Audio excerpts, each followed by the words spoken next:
Coucou tout le monde. Aujourd'hui c'est la présentation des jardins de Carabistouille, toujours à la fête des fleurs de Murat-le-Caire. Donc aujourd'hui nous allons rencontrer Bonjour. les acteurs qui vont pouvoir présenter leur activité et ce qu'ils font un petit peu dans ces jardins carabistouillés. Je sais pas si ça se dit. Vas-y, je commence. Allez. Ok.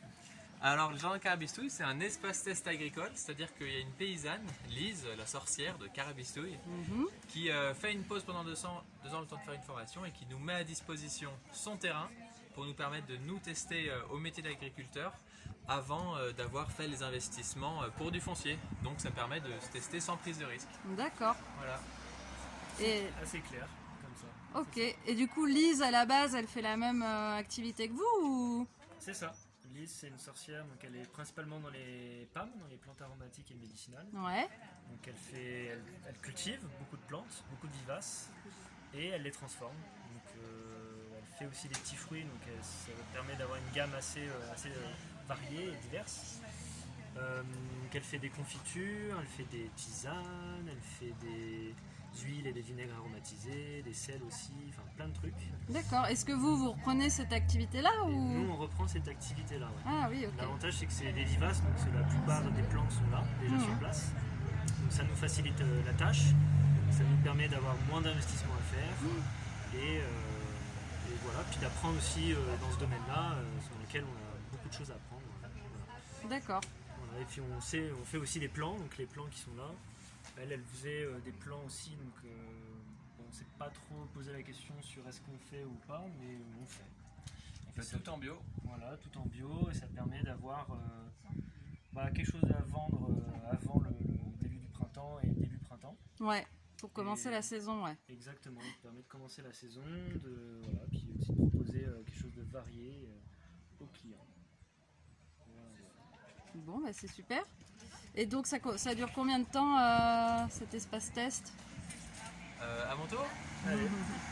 Donc là, l'espace test, c'est calqué sur le temps de la formation de Lise, donc 1 an et demi. Donc là, on va être là a priori jusqu'à l'été prochain peut-être.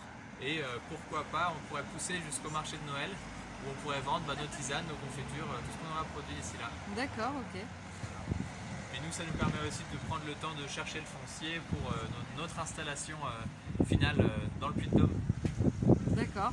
Et il y a un lieu, une zone justement pour cette installation finale?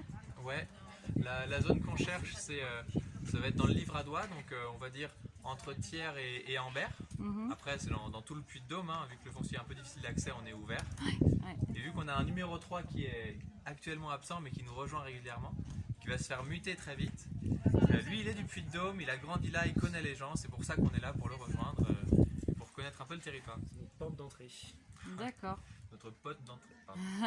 Et donc, est-ce que vous avez des spécialités chacun? Vous voulez faire tous la même chose? Vas-y, je t'en prie, puis Alors dans le projet final, moi ma spécialité serait plus la pédagogie, l'accueil de public et la formation. Et donc Léo, lui, aurait sa propre spécialité.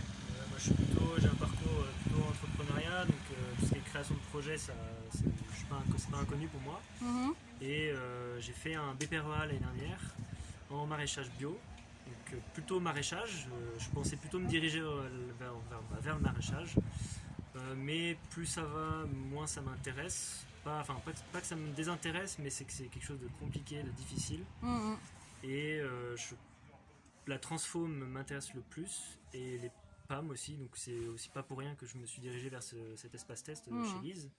C'est pour découvrir les PAM et voilà, tester. Et j'ai de plus en plus d'appétence pour ce domaine-là, donc je serai plutôt sur la partie production pure Je comprends. et transfo. Ok. Et votre collègue, du coup, lui, Et sur le projet? je t'en prie. Donc Pierre, lui, en ce moment, il est ingénieur biodiversité. Et lui, son projet, ce serait d'être un peu plus sur le volet céréaliculture. En fait, on voudrait avoir un lieu où on a des activités très diversifiées. Donc Pierre, il voudrait faire un peu de céréales pour que son frère, Jean, qui est aussi dans le Puy-de-Dôme et qui est apprenti boulanger, puisse faire le pain à la ferme. Donc on D'accord. a vraiment une ferme diversifiée avec les céréales, le pain, des PAM, un peu de maraîchage au moins pour nous et de l'accueil du public. Et en plus encore d'autres activités qu'on n'a pas encore préparées.